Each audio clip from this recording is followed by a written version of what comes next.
De plusieurs heures dans la capitale à plusieurs jours dans certaines localités, les coupures d'électricité ont atteint une ampleur jamais égalée en 2023, mettant à mal l'activité économique et provoquant la colère des consommateurs.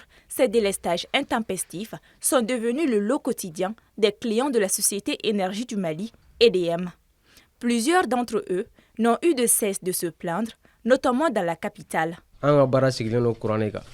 Ni courant dun tigɛra an ka baara dun tɛ se ka kɛ bon mɔgɔ caman ka tilera fana n'u ka surafana n'u ka darakaw bɛ bɔ yanni hali marché nana tɛ se ka kɛ o temps quoi bɛ obligé ka a bɛ taa dɔɔni dɔrɔn ni courant n'a don i bɛ dɔɔni kɛ ni courant tigɛra a bɛ bɔ kɛnɛma k'aw sigi courant tɛ téléphone bɛ décharger kow ka ca an tɛ information yɛrɛ an tɛ se ka hali télé yɛrɛ lajɛ. Ici à l'école, quand il n'y a pas d'électricité, on a cours de 7h à 20h. Mais quand il n'y a pas d'électricité, on n'arrive pas à faire les cours sont suspendus.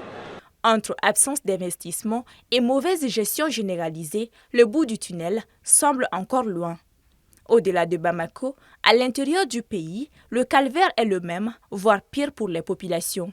Tous réclament le retour de l'électricité. Beaucoup de jeunes sont au chômage aujourd'hui. Les soudeurs sont en chômage, les coiffeurs sont en chômage, les tailleurs sont en chômage parce que toutes ces activités sont liées à l'électricité. Face à l'ampleur des critiques, pour la plupart sur les réseaux sociaux, la ministre de l'Énergie et de l'Eau a tenté de s'expliquer. Au cours d'une interview accordée à la chaîne nationale le 24 octobre, elle a chargé les agents de l'EDM.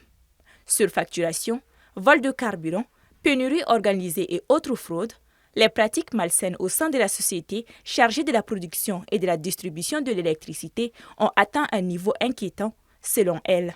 Et souvent, quand on fait le dispatching, par exemple, pour aller, on met 2 citernes sur Dar Salam. En cours de route, il y a une citerne qui disparaît. Ou bien les 2 citernes disparaissent. Donc, ce sont ces manquants qu'on a constatés comme cela. Et ces manquants, nous, on les qualifie de vol.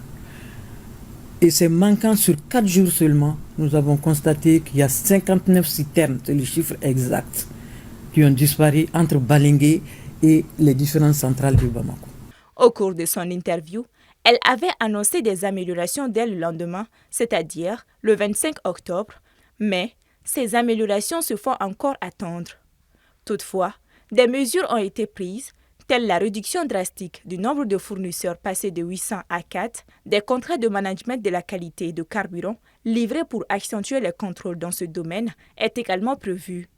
En attendant que ces mesures produisent les effets escomptés, les Maliens prennent leur mal en patience.